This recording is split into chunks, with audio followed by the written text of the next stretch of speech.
احرام بننے کا طریقہ اب آپ کو بتایا جاتا ہے۔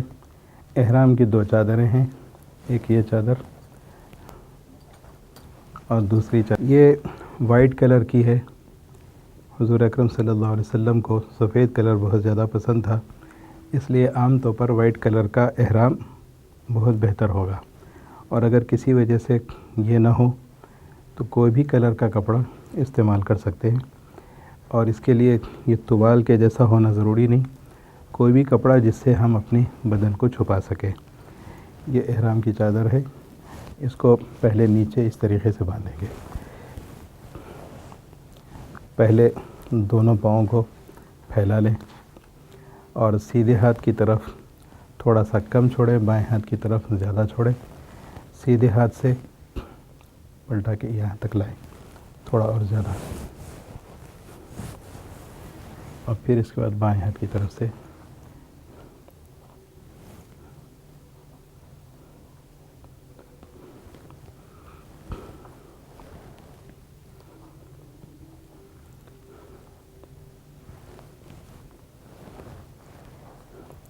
یہ باندھنے کے بعد اس کے اوپر سے بیلٹ باندھ لیں تاکہ مضبوطی رہے۔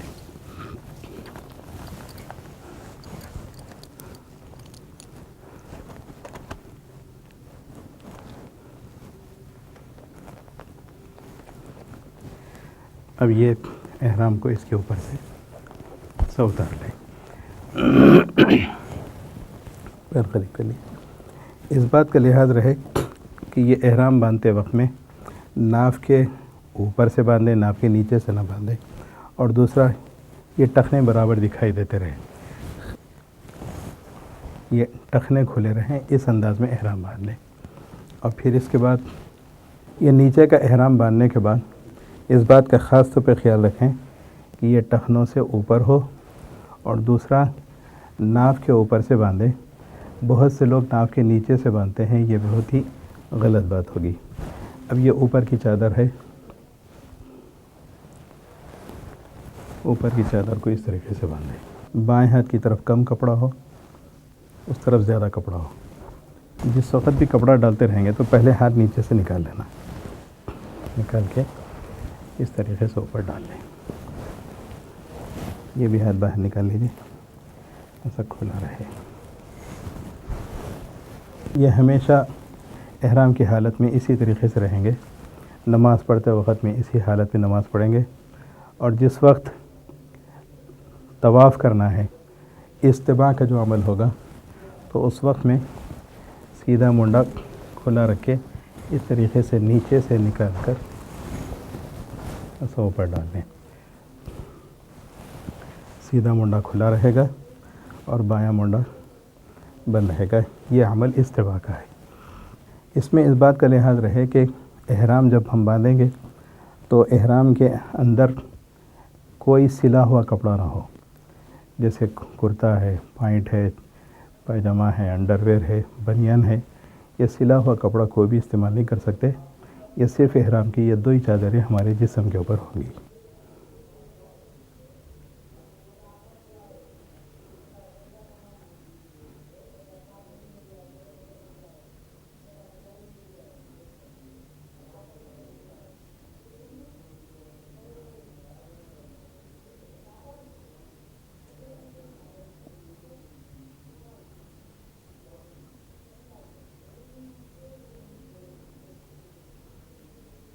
احرام کی حالت میں جو چپل پہننا ہے تو اس میں اس بات کا لحاظ رکھیں کہ اس کے ٹخنے کھلے رہیں، اور ٹخنوں کے ساتھ یہ جو ہڈی ہے، یہ ہڈی کو خاص طور سے کھلا رکھنا ہے، چونکہ یہ چپل میں یہ ہڈی دکھائی دیتی ہے، اس وجہ سے یہ ٹخنے بھی دکھائی دیتے، یہ ہڈی بھی دکھائی دیتی۔ یہ چپل سب سے بہترین ہے۔ اگر کوئی جوتا ایسا پہنے کہ جس سے یہ حصہ بند ہو گیا، یہ حصہ کھلا ہے، ٹخنے کھلے ہیں، تو ویسا جوتا بھی استعمال کر سکتے ہیں، اور ویسی سینڈل وغیرہ بھی ہے تو اس کو استعمال کر سکتے ہیں۔ بس اس کا لحاظ رکھے کہ یہ ٹخنے کھلے رہیں اور یہ سامنے کی ہڈی کھلی رہے۔ یہ احرام کی حالت میں اس بات کا لحاظ رکھنا چاہیے۔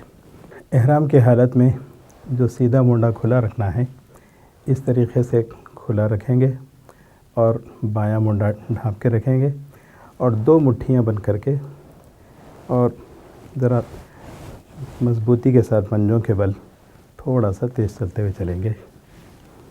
پھر پلٹ یہ عمل رمل کہلاتا ہے. اس طریقے سے طواف کی پہلی 3 چکروں کے اندر رمل کریں گے اور بقیہ 4 چکروں میں ساری چال سے چلیں گے.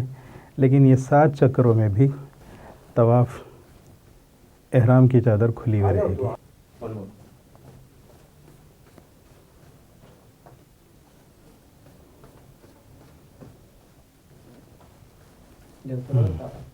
اب اچھا ہے.